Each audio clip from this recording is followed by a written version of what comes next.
ये कहानी एक ऐसे साम्राज्य की है जहां सिर्फ महिलाओं का राज चलता था। वहां की रानी मीरा डायना बेहद घमंडी थी। उसके लिए मर्द सिर्फ बच्चे पैदा करने का एक जरिया थे। लेकिन उसने कभी नहीं सोचा था कि एक साधारण सा दिखने वाला लड़का, सिंदबाद, जिसे वीडियो में जैक कहा गया है, रात के अंधेरे में उसके शाही कमरे में घुस जाएगा। पलक झपकते ही सिंदबाद उसके ठीक सामने आ खड़ा हुआ। दोनों के चेहरे एक दूसरे के बेहद करीब थे। रानी ने डर या उम्मीद में अपनी आंखें बंद कर ली, लेकिन सिंदबाद अचानक पीछे हट गया।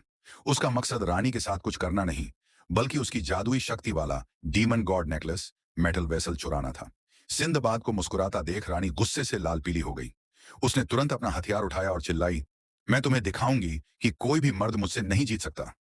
उसने अपनी जादुई शक्तियों का आह्वान किया और खुद को एक शक्तिशाली डीमन गॉड के रूप में बदल लिया। आसमान में महायुद्ध अगले ही पल दोनों आसमान में आ गए।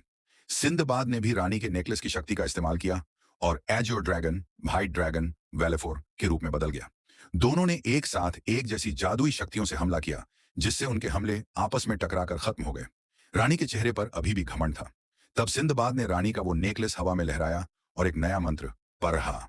इस बार वह 9 पूंछों वाले सफेद लोमड़ी, नाइन टेल्ड फॉक्स के रूप में बदल गया। रानी ने इसे गंभीरता से नहीं लिया और सीधे उस पर हमला कर दिया। रानी की भारी ताकत के आगे सिंदबाद को पीछे हटना पड़ा, जिससे रानी का घमंड और बढ़ गया। इसके बाद रानी ने आग, बिजली और बर्फ जैसी 3 अलग अलग जादुई ताकतों का इस्तेमाल करके सिंदबाद पर एक भयंकर आग का गोला छोड़ा। चारों तरफ तबाही मच गई और एक बहुत बड़ा गड्ढा बन गया। रानी को लगा कि खेल खत्म हो चुका है और वह हंसने लगी। समय को रोकने की शक्ति। लेकिन रानी के होश तब उड़ाच गए जब सिंदबाद अचानक उसके ठीक पीछे आकर खड्डा हो गया। घबराकर रानी ने अपनी सबसे खतरनाक जादुई कला, प्रिजन फ्लेम एनिहिलेशन ब्लास्ट की तैयारी शुरू की। वह मंत्र पढ़ ही रही थी कि सिंदबाद फिर से उसके पीछे आया और उसका मंत्र बीच में ही रोक दिया।